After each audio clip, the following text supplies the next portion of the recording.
Daniel, capítulo 1, versículo 1. Nós vamos iniciar mais um livro que pretendemos explicar cada versículo. Então, o plano é que cada domingo que eu tenho a oportunidade, eu vou pregar um capítulo de Daniel, e nós vamos crescer muito com isso, tá? Então, primeira coisa que eu quero dizer, quantos irmãos procuram aí, eu estou usando a Bíblia NVI, a versão NVI, tá? Então, quantos irmãos procuram? Eu queria dizer para os irmãos que pregar em Daniel, quando eu anunciei que ia fazer isso, algumas pessoas ficaram meio assustadas, porque de fato é um livro difícil, é um livro que não é comumente pregado aos domingos, na maioria das igrejas cristãs. Geralmente as pessoas se resignam a um tipo de sermão como esse, aos cultos de doutrina ou outros momentos. No entanto, eu acredito veementemente que nós já temos crescido muito na palavra de Deus, no Antigo Testamento, e eu creio sobretudo naquilo que o apóstolo Paulo disse a Timóteo, na sua segunda epístola, no capítulo 3, no verso 16, que toda a Escritura é útil para o ensino, para a edificação, para a correção, para a instrução e correção do homem de Deus, para que seja perfeito, habilitado para toda boa obra. Então, como Daniel, cremos que é um texto que é a palavra de Deus, nós vamos crescer juntos. Então, eu peço que a cada domingo os irmãos tentem ler o capítulo, podemos ter interações após os cultos de alguns assuntos que são mais difíceis. Há uma parte apocalíptica em Daniel, nós vamos ver, isso também vai ser muito desafiador para nós. Mas eu acho que nós vamos crescer. Deus escolheu colocar Daniel na sua seleção de livros sagrados. Eu acho que nós nos beneficiaremos quando nos valermos de Daniel, por mais que seja difícil a compreensão, o estudo, para o nosso benefício. Amém? Então, estou feliz que os irmãos, alguns estão empolgados, outros estão assustados com a parte das bestas, dos anjos, os 4 animais selvagens, né? Então, quando a gente chegar lá, a gente vai pensar sobre tudo isso. Então, Daniel, capítulo 1, verso 1. Ouça o que diz a palavra do Senhor, o grande Deus.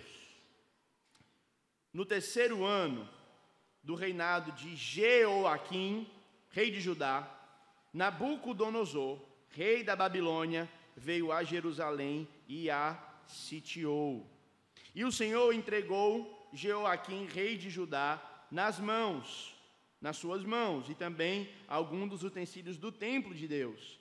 Ele levou os utensílios para o templo do seu Deus, na terra de Sinear, ou Sinar, e os colocou na casa do tesouro do seu Deus. Depois, o rei ordenou a Aspenaz, chefe dos oficiais da corte, que trouxessem alguns dos israelitas da família real e da nobreza, jovens sem defeito físico, de boa aparência, jovens cultos, inteligentes, que dominassem os vários campos do conhecimento e fossem capacitados para servir no palácio do rei. Ele deveria ensinar-lhes a língua e a literatura dos babilônicos. De sua própria mesa, o rei designou-lhes uma porção diária de comida e de vinho. Eles receberam um treinamento durante 3 anos, e depois disso receberiam treinamento durante 3 anos, e depois disso passariam a servir o rei. Entre esses estavam alguns que vieram de Judá: Daniel, Ananias, Misael e Azarias.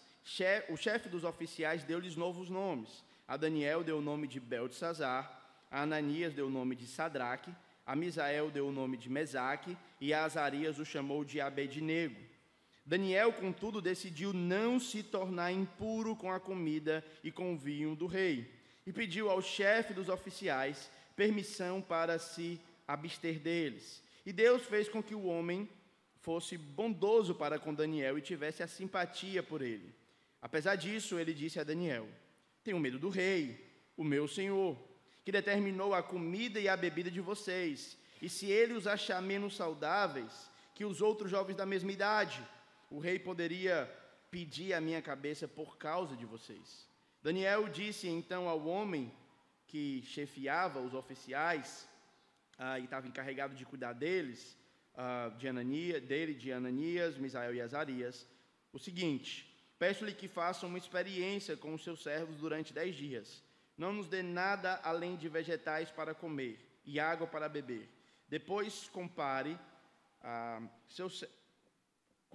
nossa aparência com a dos jovens que comem a comida do rei e trate-os. Deixa eu botar aqui mais pertinho. Vou ler dali, que é mais fácil. E trate-os de acordo com o que você concluir. Ele concordou e fez a experiência com eles durante 10 dias. Passados 10 dias, eles pareciam mais saudáveis e mais fortes do que todos os jovens que comiam a comida da mesa do rei. Assim, o encarregado tirou a comida especial e o vinho que havia sido designado, e em lugar disso lhes dava vegetais. A esses 4 jovens, Deus deu sabedoria e inteligência para conhecerem todos os aspectos da cultura e da ciência. E Daniel, além disso, sabia interpretar todo tipo de visões e sonhos. Afinal do tempo estabelecido pelo rei, para que os jovens fossem trazidos à sua presença, o chefe dos oficiais os apresentou a Nabucodonosor. O rei conversou com eles e não encontrou ninguém comparável a Daniel, Ananias, Misael e Azarias, de modo que eles passaram a servir o rei. O rei lhes fez perguntas sobre todos os assuntos que exigiam sabedoria e conhecimento. Descobriram que eram 10 vezes mais sábios do que todos os magos e encantadores de todo o seu reino. Daniel permaneceu ali até o 1º ano do rei Ciro. Vamos orar? Senhor, nós agradecemos a Ti por Tua palavra, que foi lida e será pregada aos nossos corações. O texto que nós temos é difícil para entender, o livro de modo geral, mas ainda assim é Tua palavra e é útil para o benefício do Teu povo, para a edificação do Teu povo. Peço que o Senhor me ajude, dando clareza, e aos meus irmãos, dando atenção e compreensão do que está sendo dito, para que eles cresçam em amor a Ti e ao Teu reino, Pai. No nome de Jesus. Amém. Bem, meus irmãos, hoje nós vamos começar, então, é útil fazer uma contextualização histórica do que está acontecendo. Nós estamos lidando com um profeta que está no exílio babilônico. É preciso que você lembre que a nação de Israel, ela foi fundada com o chamado de Deus a Abraão. Deus aparece a Abraão e disse: Abraão, sai da tua terra, da tua parentela e vai para casa, para a terra que eu te mostrarei. Lá eu te abençoarei, agradecerei o teu nome e darei a você uma terra. A terra que foi conhecida nos tempos de Josué como a terra prometida, como Canaã, onde hoje se localiza o território de Israel. E a ordem então para o povo de Deus era o seguinte: eles deveriam obedecer ao Senhor, e em obedecendo ao Senhor, o Senhor os abençoaria, e através da bênção do Senhor na vida de Israel, Israel abençoaria as nações ao redor. No entanto, o contrário, a desobediência de Israel os levaria para fora da terra, para longe da presença do Senhor, como punição da sua rebeldia e da sua desobediência. Então o povo conquista a terra através do ministério de Josué, inclusive é o que nós cantamos aqui para chamar as nossas crianças. Josué conquista a terra. Depois de Josué, inicia-se em Israel o período dos juízes. O período dos juízes é um período marcado por inconstância política, não havia rei em Israel e cada um fazia segundo o seu próprio coração, o que parecia bem ao seu próprio coração. O período dos juízes finaliza com Samuel. Samuel então vai eleger o primeiro monarca de Israel. O seu nome? Saul. Depois de Saul nós temos o ministério de Davi como principal monarca de Israel, onde o reino chega à sua plenitude. Davi consegue conquistar a maioria dos territórios que faltam, o povo está vivendo paz e muito abundante. Davi então morre, idoso, e o seu filho Salomão assume o reinado. Com a morte de Salomão, nós temos o reino dividido. Jeroboão I vai ser o rei da parte norte, que são as 10 tribos outras, e o reino do sul com Roboão vai ficar em Judá, mais especificamente em Jerusalém, e com a tribo de Benjamim. Então, em 722, o reino do norte é invadido pela Assíria, e nunca mais volta para a terra como um povo unido, unificado, como nação dona daquele lar. Eles agora se misturam, por isso que quando Jesus vem, na época de Jesus, há uma rixa entre judeus e samaritanos. Por que judeus e samaritanos não se dão bem? Porque os samaritanos eram considerados como o povo que se misturou, não eram mais judeus sangue puros. Então, você lembra até da interação de Jesus com a mulher lá em João capítulo 4. O Reino do Sul, no entanto, permanece. Eles têm ainda alguns reis fiéis. Você tem Josias, você tem alguns reis que promovem certo tipo de avivamento. No entanto, em 605 a.C., Nabucodonosor sitia Jerusalém. E o texto que nós lemos está ligado, inicia aqui. Nabucodonosor está dentro de Jerusalém, e o texto vai dizer que no primeiro ano do reinado de Jeoaquim, rei de Judá, Nabucodonosor, rei da Babilônia, veio a Jerusalém e a sitiou.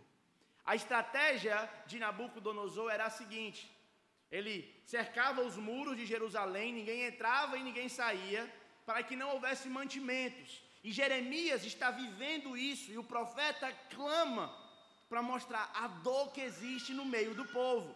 Mulheres comiam seus próprios filhos, tão grande era a fome.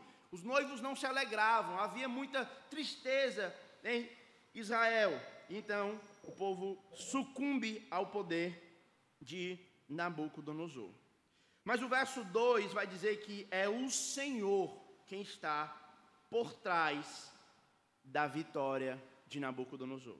E a primeira coisa que nós aprendemos, meus irmãos, aqui, versículo 1 e 2, é que o povo de Deus é levado cativo para a Babilônia. E você precisa lembrar que não é a primeira vez que Babilônia aparece na Bíblia. Você precisa lembrar que a primeira vez que Babilônia aparece na Bíblia é em Gênesis capítulo 11. Eu convido você para ir para lá comigo. Em Gênesis capítulo 11,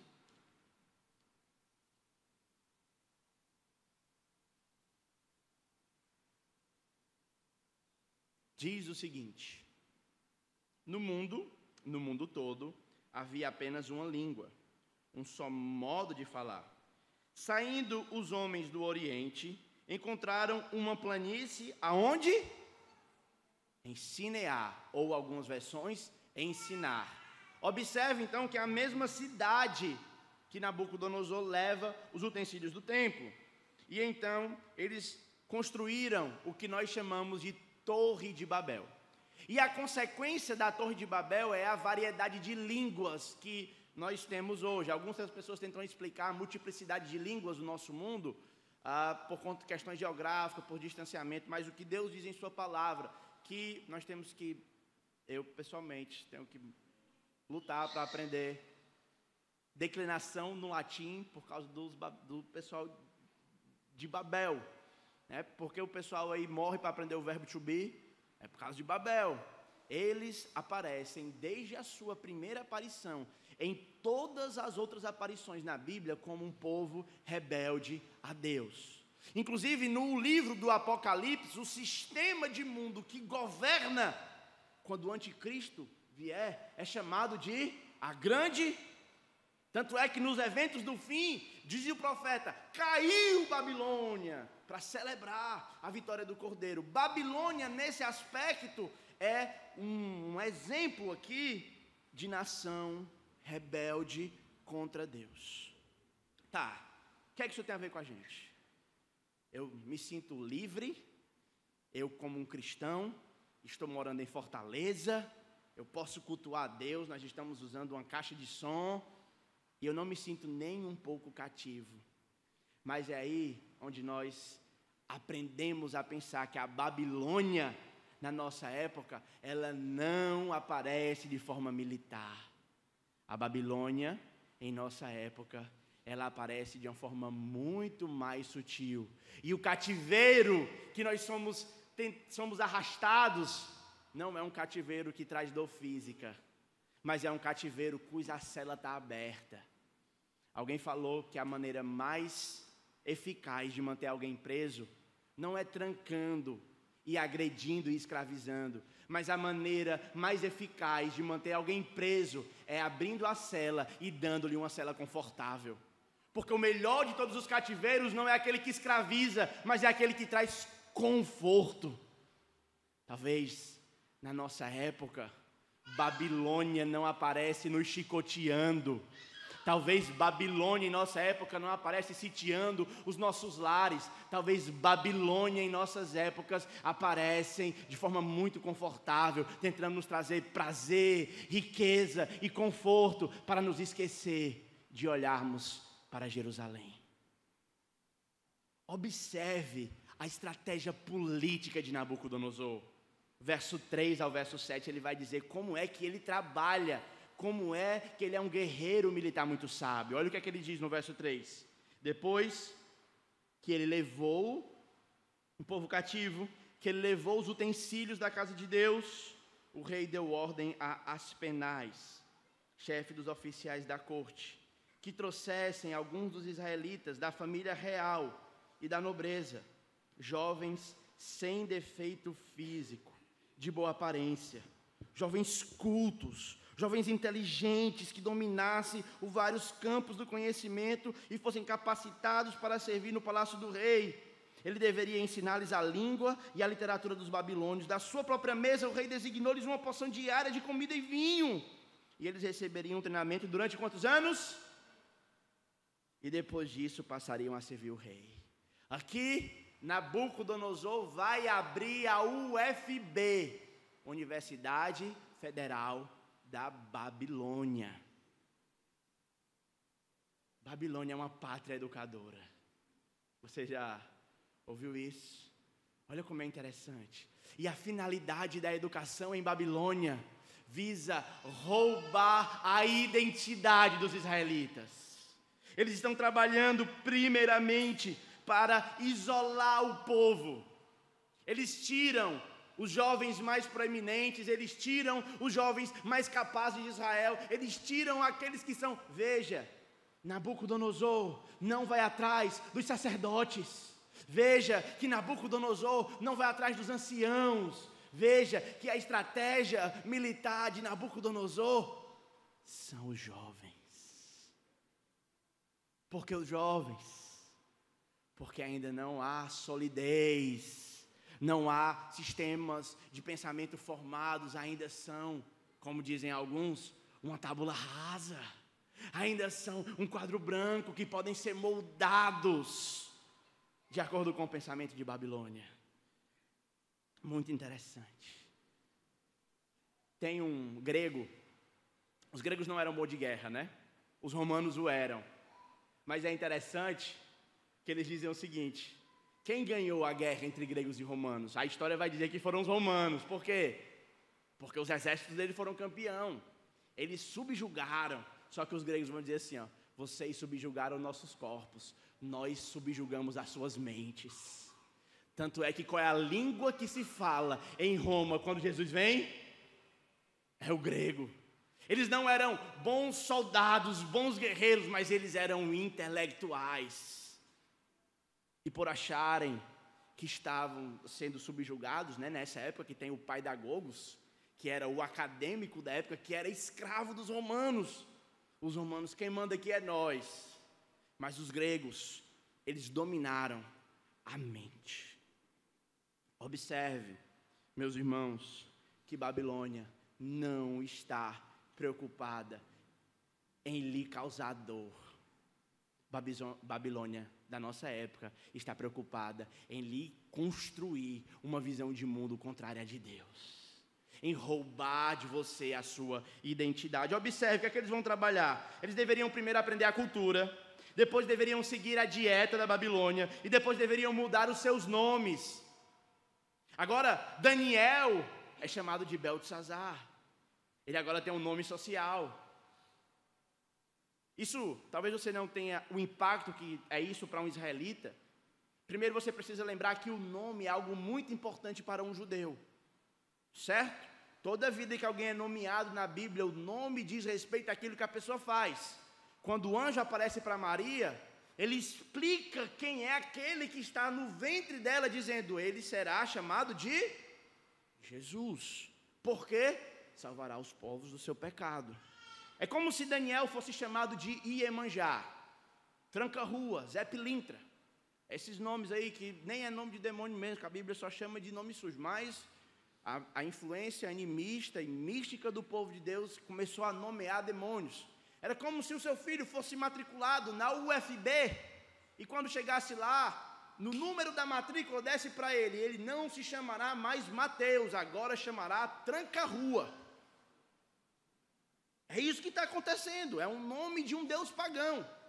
O nome explicava quem ele era. Ele está querendo dizer: você agora não será mais servo de Iavé. El é o nome hebraico que explica quem ele é. Ele é o El Shaddai, é o El Elyon. Tem muitos nomes que explicam quem ele é. O nome diz respeito a quem ele era, a quem ele adorava. Nabucodonosor, ao fazer isso de modo sutil, ele quer mudar a identidade de Daniel.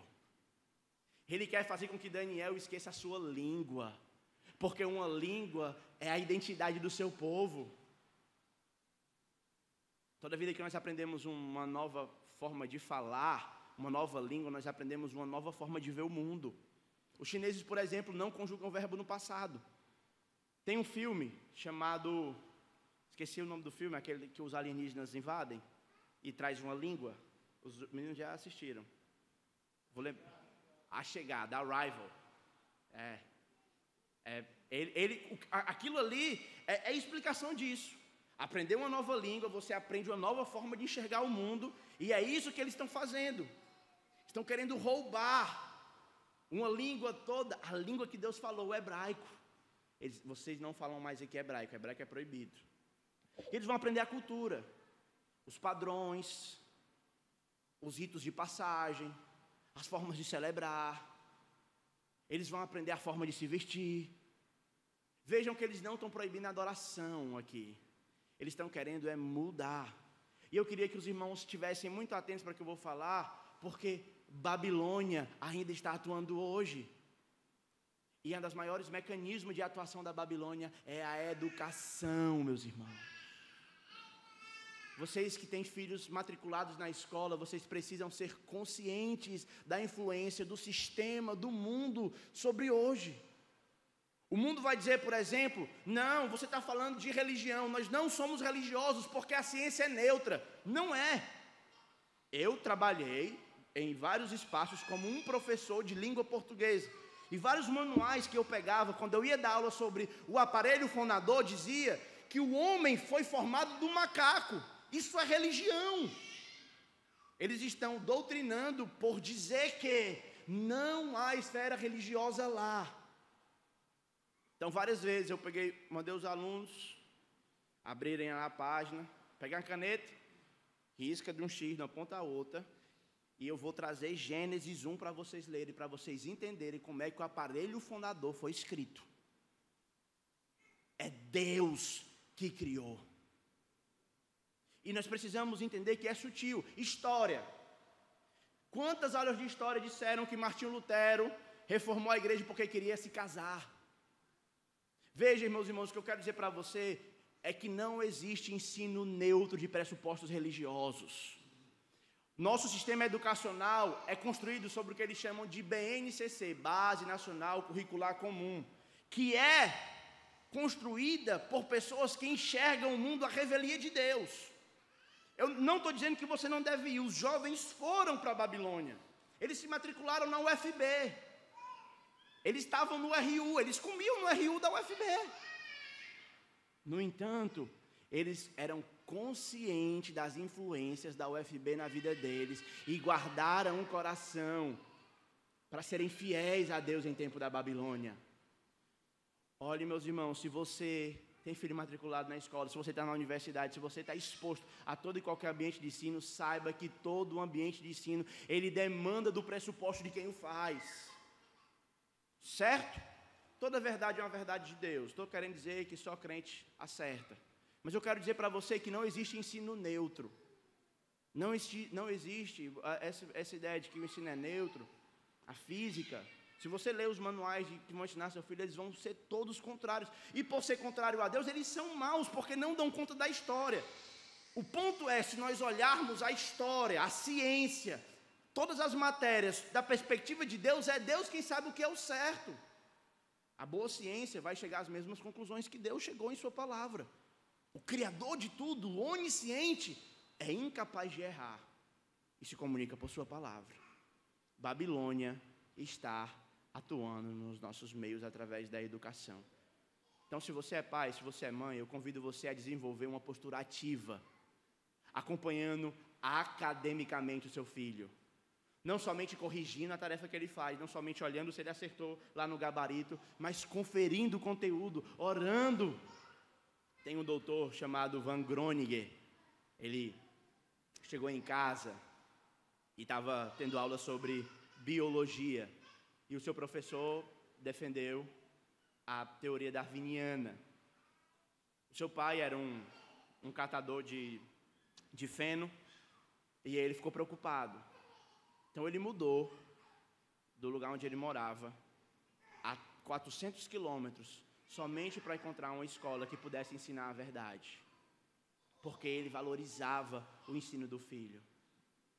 Meus irmãos, o que eu estou muito feliz como Deus tem abençoado o nosso ministério infantil, mas eu gostaria de que vocês ajudassem. Não dá. Se os seus filhos, eles ficam vendo ideologia secularizada de segunda a sexta, 1 hora de culto dominical não dá para ensiná-los a verdade. Eles precisam de solidez no lar. Cultos domésticos, você precisa ler bons livros cristãos, porque nós cristãos, nós crentes, somos considerados como o povo do conhecimento. Todos os acadêmicos da história, as universidades foram formadas pelo povo de Deus. Nós precisamos ser bons naquilo que fazemos para falar com propriedade. Veja, nós não podemos assumir uma postura de tirar os meninos da universidade ou da escola, mas como Daniel, precisamos ajudar a chegarem lá e a serem diferentes, e a terem fundamentados, a terem solidez doutrinária. É isso que ele faz. Babilônia vai doutrinar os seus filhos. Agora, há uma doutrinação direta por meio da educação, mas há uma doutrinação indireta por meio das mídias, por meio dos filmes. E aí, irmãos, eu assisto filme, eu não sou contra a mídia. O que eu estou querendo dizer para você é que essas coisas, elas ensinam, elas formam caráter. E você precisa ser consciente disso para dialogar com seus filhos, para dialogar com seus jovens, para que eles não sejam formados tão somente por Babilônia. Observe a estratégia deles, meus irmãos. Eles queriam a nobreza e queriam dar conforto para a nobreza. Eles não queriam brigar. Eles não queriam escravizar. Quem foi que escravizou o povo? Foi o Egito. O faraó era um tolo. Nabucodonosor, no entanto, foi diferente. E o chamado de Deus para o povo era que abençoasse Babilônia. Era que orasse por Babilônia. Era que fosse às universidades. Era que até aceitasse o nome social. Eles até aceitaram o nome social, e tudo bem. Eles passaram na universidade, eles fizeram TCC, e foram aprovados, tiveram as melhores notas. Nós precisamos resgatar a vocação intelectual dos cristãos. Nós precisamos resgatar aqueles cristãos que entram e são os melhores, em suas áreas de atuação. Veja, o que é que a palavra de Deus diz sobre esses 3 jovens? Eles eram 10 vezes mais sábios do que qualquer um que for encontrado na Babilônia, porque pensavam o mundo a partir de Deus. Toda estrutura teórica do pensamento que é construída à revelia de Deus, ela tende a falhar, ela não se sustenta. Quer dizer que tudo que um ímpio fala é falso? Não. Um relógio quebrado acerta a hora 2 vezes ao dia. Certo? E toda verdade é uma verdade de Deus. No entanto, precisamos resgatar os cristãos como os melhores, 10 vezes mais sábios. É o que o texto diz. Observe que eles receberam um treinamento de 3 anos. E depois eles passariam a assumir um cargo público, meus irmãos. Eles serviriam na corte do rei de Nabucodonosor.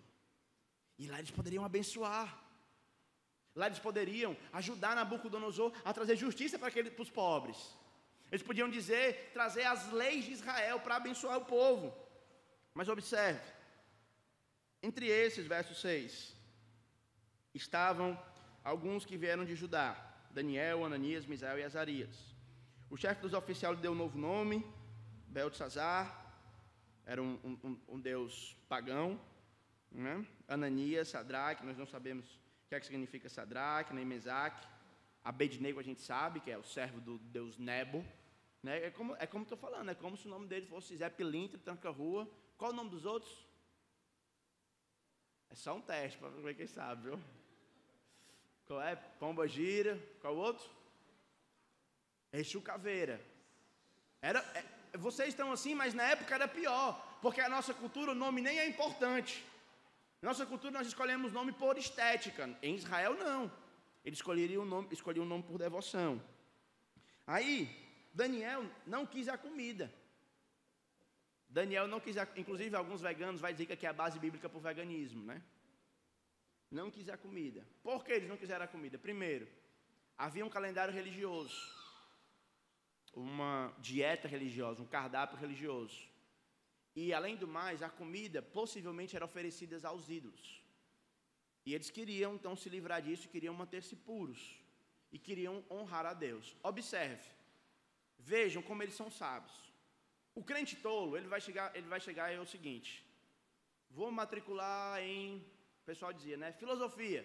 Não estude filosofia não, porque você vai se desviar. Não, tem que ir para lá e ser um bom aluno, tirar as melhores notas. Sociologia, tem que ir. Agora, quando lá pedirem a sua devoção, pedirem para que você se revolte contra o Senhor, e você diz: não, eu só vou até aqui. E olha, Daniel não é um militante tolo. Daniel é um servo de Deus sábio e prudente. Ele não chega fazendo protesto, né? Eu vejo os crentes, uma postura pública dos crentes tem vergonha. Vamos combater a escola sem partido. Combate a escola sem partido. Sabe como? Ensinando o seu filho a pensar política. Agora você não lê um livro, você não tem argumento sólido para discutir, aí fica compartilhando fake news na internet. Não é a forma de nós, como crentes, combater. Olha a sabedoria de Daniel. Ei, chapa, paz, tem como? Se der, é até mais barato. A gente não quer comer essa carne, não. Só um brócolis aí para nós, uma cenourinha. Olha, o texto mostra Daniel como sábio. Mas o verso 8 vai dizer o quê? Primeiro, ele decidiu não se tornar impuro com o vinho do rei. E pediu dos oficiais a permissão. Ele não foi militar, ele não foi fazer um protesto. Ele foi lá conversar. Sábio Daniel. E olha só o verso 9. O que é que diz? Leiam para mim, por favor. Vamos lá, todo mundo. E Deus...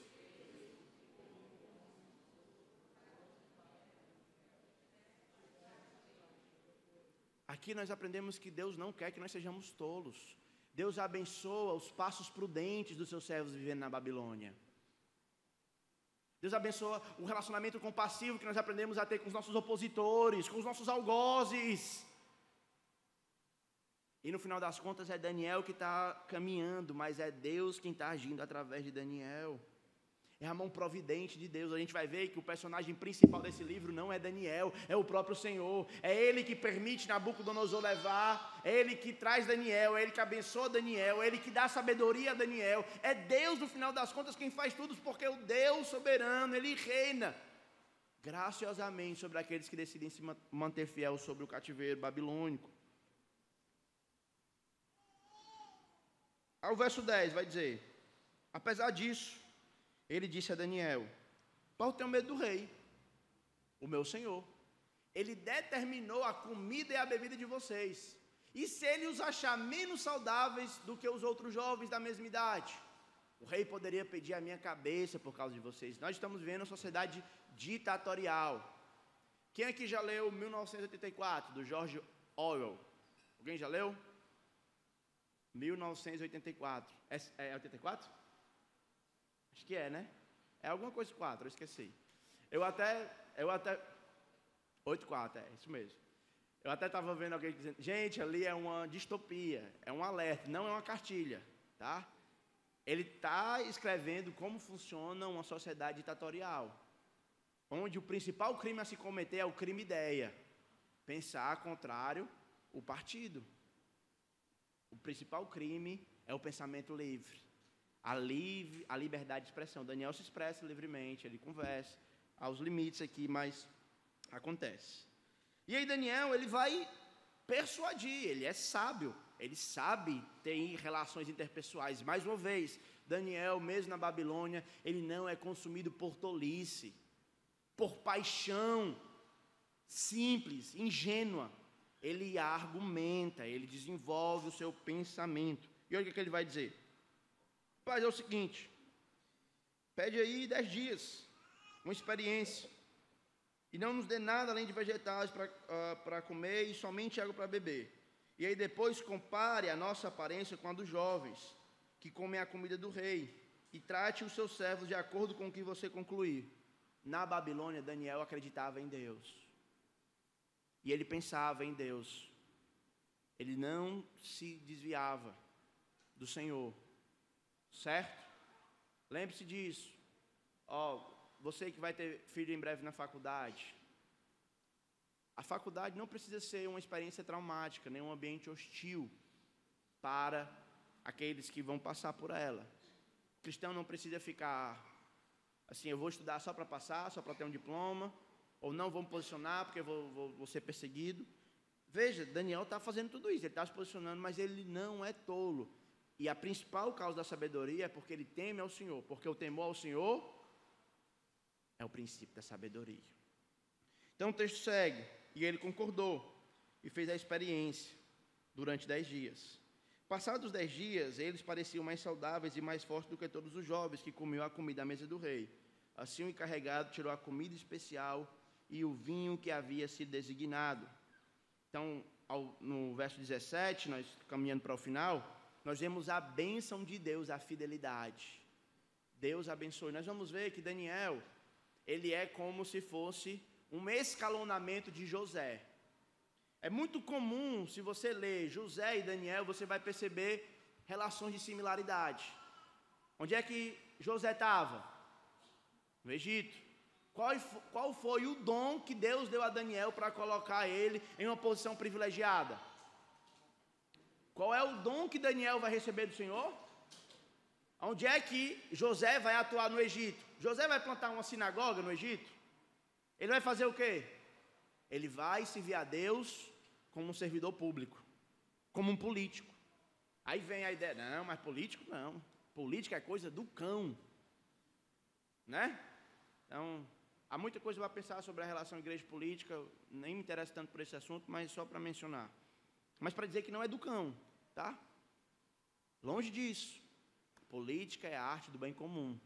E quem é os principais interessados pelo bem comum da sociedade, historicamente, cristãos. Cristãos. História, é fato. Tá? Cristãos e judeus. Certo? O texto segue. Então ele vai dizer, eles receberam de Deus sabedoria e inteligência. E aqui cai uma coisa que as gerações passadas elas construíram. Não dá para ser cristão e inteligente ao mesmo tempo. Porque estudo vai fazer o quê? Vai desviar. O crente, a letra mata e o espírito vivifica. Sabedoria é coisa ruim. Olha o que o texto diz. A esses 4 jovens, Deus deu sabedoria para conhecer o quê? Bíblia. Eles sabem só ler a Bíblia? Deus deu sabedoria para eles conhecerem o quê, irmãos? Cultura, ciência, astrologia, física, agronomia. Quem é que abençoa o povo de Deus para aprender essas coisas? É o próprio Senhor, porque Ele é o que mais entende, foi Ele que criou tudo. E ainda mais, Daniel também tinha dons espirituais, né? Ele sabia interpretar todo tipo de sonho e de visão. Até aqueles sonhos que você está numa academia, dentro do mar, brincando de vôlei. Né? O pessoal diz, sonho tem significado. O meu é, eu estou fazendo academia dentro do mar e jogando de cabeça assim. Nada faz sentido. Daniel sabia interpretar essas coisas. Certo? Todo tipo de visão.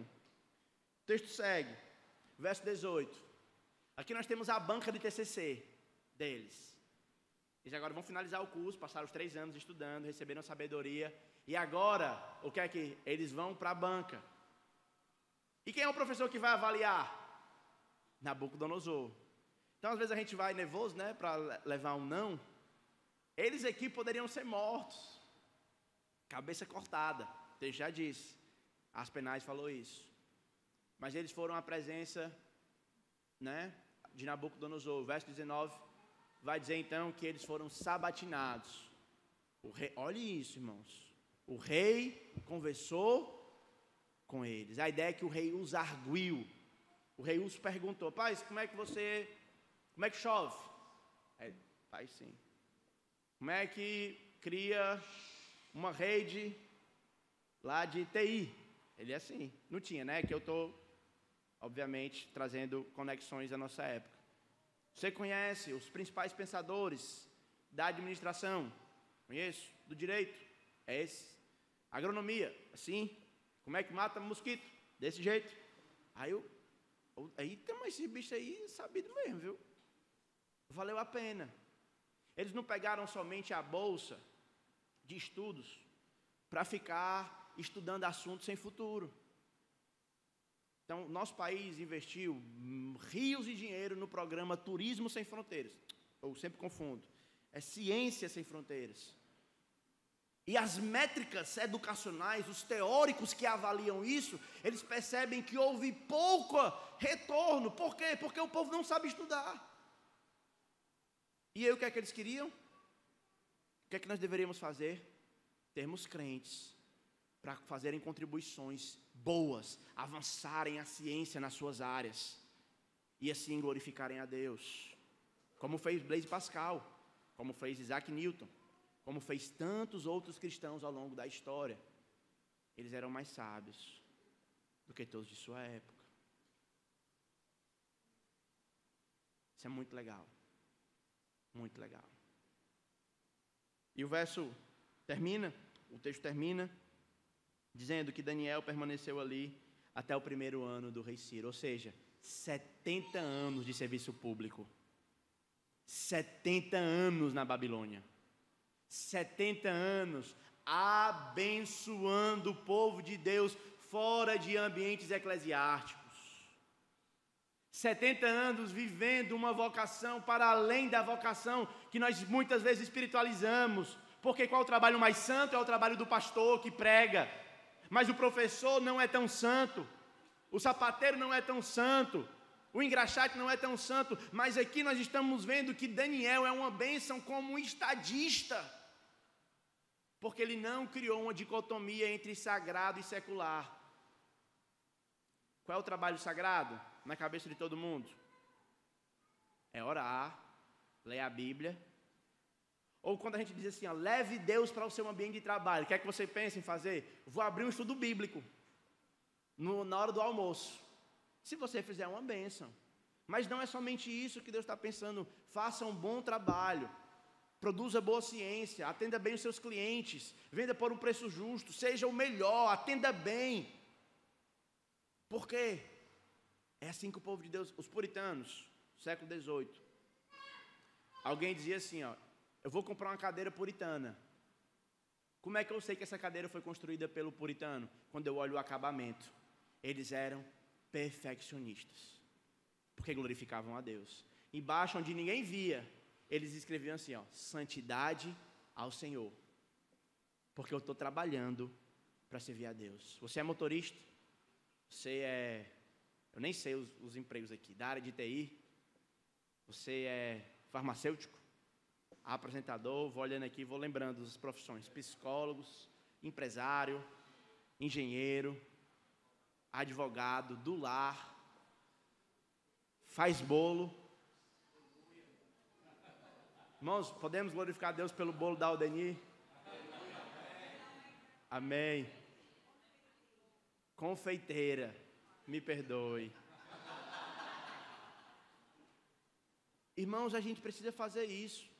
A nossa sociedade não vai ser abençoada somente quando a gente enviar missionários e plantar novas igrejas. Vamos fazer isso também.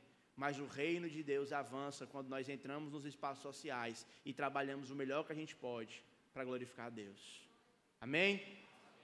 Deixa eu fazer aqui algumas aplicações. Primeiro, cuidado com Babilônia. Cuidado com a Babilônia. Ela não quer cativar o seu corpo, a sua liberdade.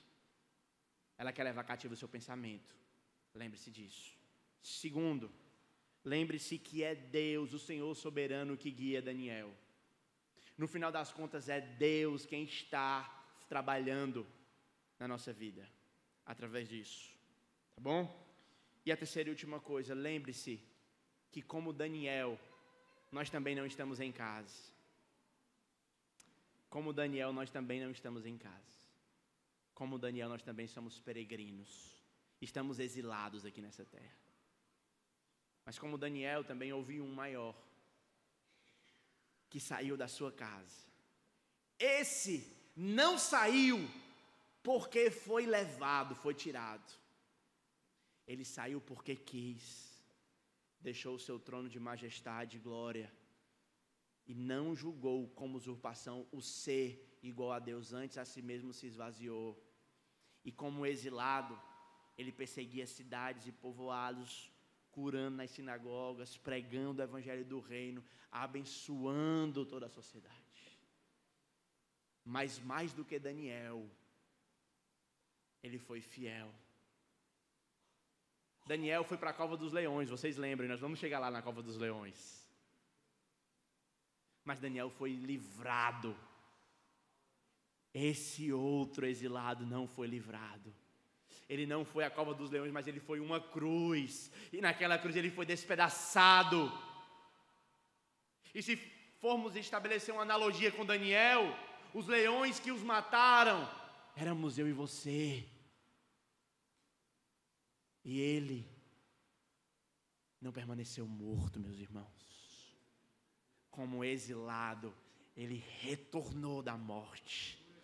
E ele voltou para a casa do Pai, onde há muitas moradas. E ele virá para buscar outros peregrinos que aguardam a sua vinda.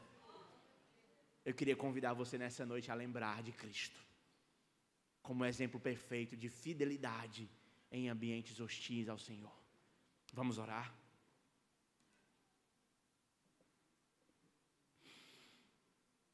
Senhor Santo Deus, nós tanto te agradecemos por Cristo, nosso Salvador. Te agradecemos, Senhor, porque Tu, em Tua graça, firma os nossos passos. Ainda que exilados, o Senhor tem nos dado sabedoria para viver. Mas eu oro, sobretudo de modo especial, pelas nossas crianças. Não permita, Senhor Deus, que elas aprendam mal. Não permita que o sistema mundano ensine elas percepções erradas da realidade. Ajuda os pais aqui da igreja, eu e os meus irmãos, que têm recebido herança do Senhor, que temos sido abençoados com filhos, a sermos fiéis, não somente em trazer para a igreja, mas em ensinarmos a Tua palavra em toda a área do conhecimento. Nós proclamamos aqui, Senhor Deus, que o Senhor não é só o Deus da teologia, mas da agronomia, do direito, da administração, da psicologia, tudo que existe no mundo, que há conhecimento e sabedoria, Tu és o sábio dos sábios, Tu és o rei dos reis, é aquele que põe rei, é aquele que tira rei. Senhor, eu imagino que Nabucodonosor achou que conquistou Israel pela força do braço dele. Tadinho. Ele não fez isso. A Tua palavra diz que foi o Senhor que permitiu. E nós te louvamos porque Tu, em Tua soberania, derrama graça a aqueles que permanecem fiéis à Babilônia. Nos dá graça de sermos fiéis. Em nome do teu Filho é que nós oramos. Amém. Deus abençoe os irmãos.